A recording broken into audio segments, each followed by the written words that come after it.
dollar, that's what I need. And if I share with you my story, would you share your dollar with me?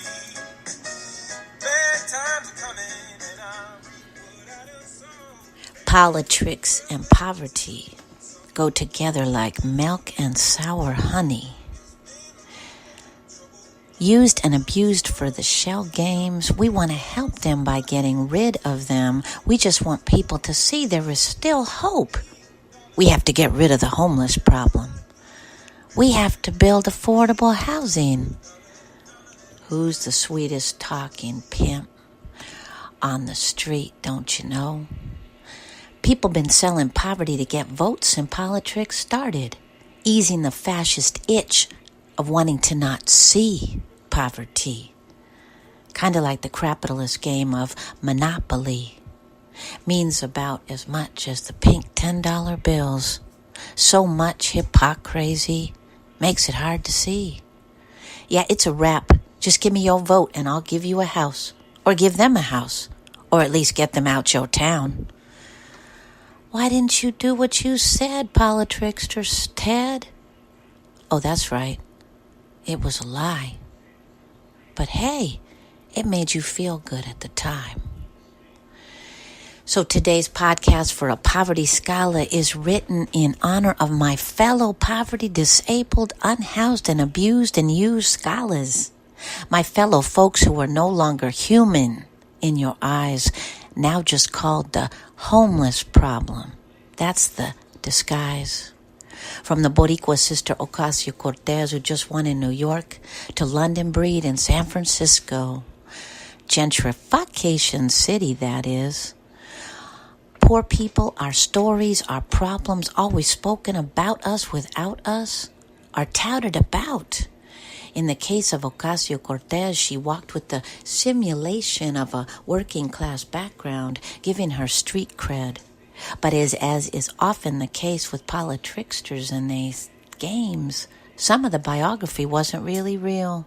As my poverty disability scholar brother in Poor Magazine informed me, Leroy Moore, her daddy bought her a condo in New York. So don't let the working class veneer fool you.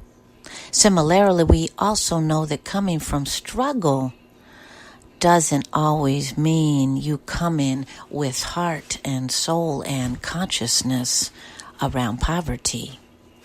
When you're dealing with politricksters, in the case of Ed Lee, one of the worst San Francisco mayors on homelessness and poverty, he claimed his working class project roots and then locked the doors when we poor folks would visit him with homeless families, surrounding us with armed guards and telling us not to sing one more note of a spiritual, or we would end up in the plantation jail for the day.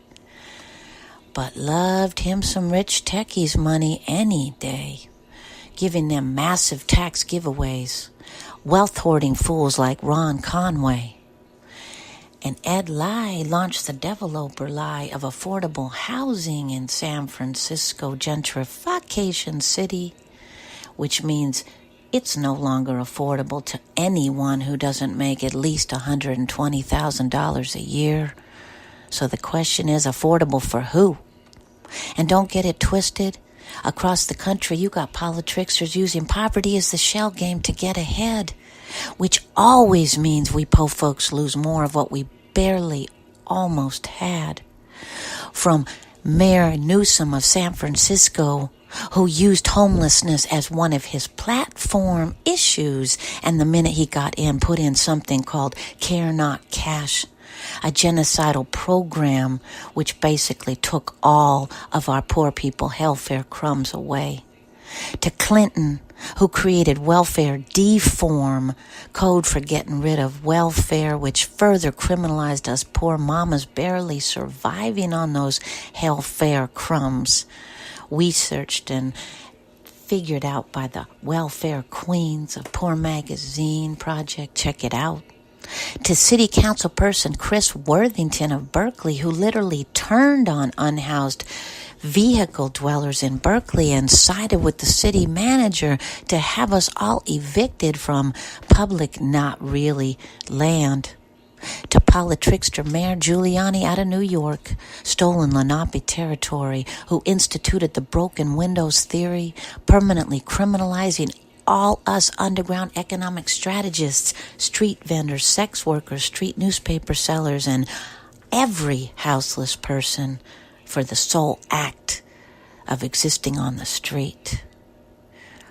To beloved Obama and his HUD leader, Julian Castro, who locked in the RAD program, another benign acronym for the selling of all public housing buildings across the U.S. on the private stock market.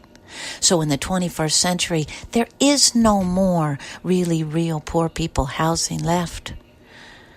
And now we have Mayor London Breed in San Francisco, who claims her working class roots in the Phil No Mo, only to turn around and use more hygienic metaphors about cleaning up the homeless problem, taking people's tents and advocating for the lie of conservatorship of unhoused disabled elders, which is basically homeless jail. Back to forced treatment, which Poor Magazine, Crip Hop Nation, and so many disability justice fighters have been struggling against for years. Now repackaged and sold as the answer to the long-held bullshit question, what are we going to do about the homeless problem? Well, like I always say, I am your homeless problem. And what you going to do? Nothing. That's what. Admit it, Politricksters, you use the cult of rehabilitation of us po folks like this settler colonizer stolen government always has.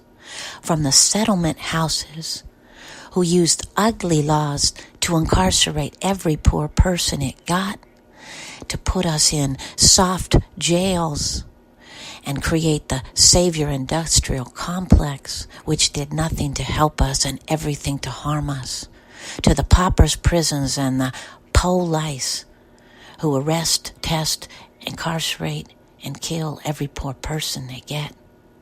Unless you are willing to stop seeing this Politrickster gig as a paid job where you settling in for a lifetime salary, then follow the lead of actual conscious folks who have really been there for change. Senator Wellstone Ibaye, who actually fought for poor mamas on welfare. In the Bay Area, conscious folks making real moves for poor folks, like City Councilperson Cheryl Davila in Berkeley, Jovanka Beckles in Richmond, and the beautiful revolutionary Mayor Gail McLaughlin, and the whole city of Richmond's resistance to the Chevron KKK Corporation, to Rebecca Kaplan in Oakland, to Cynthia McKinney for president, and Luis J. Rodriguez, author and poet who ran as the people's candidate for governor of Califas Aslan, and now Cat Brooks running for mayor, who actually spoke with, listened to unhoused folks. I'm praying for all of you, because yes, it seems like if you're not kissing the ass of the ruling class, you don't last. But stay strong and actually listen to us poverty, disability, indigenous scholars, to the really real Poor People's Campaign platform, not the Ford Foundation Poor People's Platform, to the real Poor People's Platform, which we marched in June from Philly to Washington, D.C. to confront HUD and the lie of Ben Carson. Come to People School and learn and listen to poverty scholars on the issues that impact us most. Read the Poor People's textbook, Poverty Scholarship, Poor People-Led Theory, Art, Words, Tears, and Solutions Across Mother Earth. And finally, to my fellow poverty scholars, please don't spend all your time worrying and working on Politrickster campaigns. That's not organizing. Learn how to build your own self-determined movements like Homefulness in Deep East Huichin, like the Segorte Land Trust. Listen and learn from the Bank of Community Reparations that teaches folks with race and class privilege about the actual redistribution of their stolen, hoarded, and inherited wealth, like we teach in the Stolen Land Hoarded Resources Tour. Join the tour. The next one is in Oakland, October 19th, where we lift up the solutions of poor and indigenous peoples on the reclaiming and unselling of Mother Earth, and take part in the upcoming Poverty Scholarship People's Textbook Tour, about to be released with a curriculum and book tour across the U.S. to make sure that as many fellow poverty and indigenous scholars learn how to build our own homefulness projects across Mother Earth. Because like we always say, change won't come from a savior, a pimp, or an institution. Change will only come from a poor people's-led revolution. For more information on People's School, Black August 25th and 26th, open to all folks. A special invitation to you politricksters and conscious folks walking in those settler, colonizer, politrickster halls, to the upcoming Poverty Scholarship Book and Curriculum Tour, or to redistribute or work on redistribution with the Bank of Community Reparations. Please email us at poormag@gmail.com. And in the meantime, stay strong, walk in liberation, decolonization, and truth always.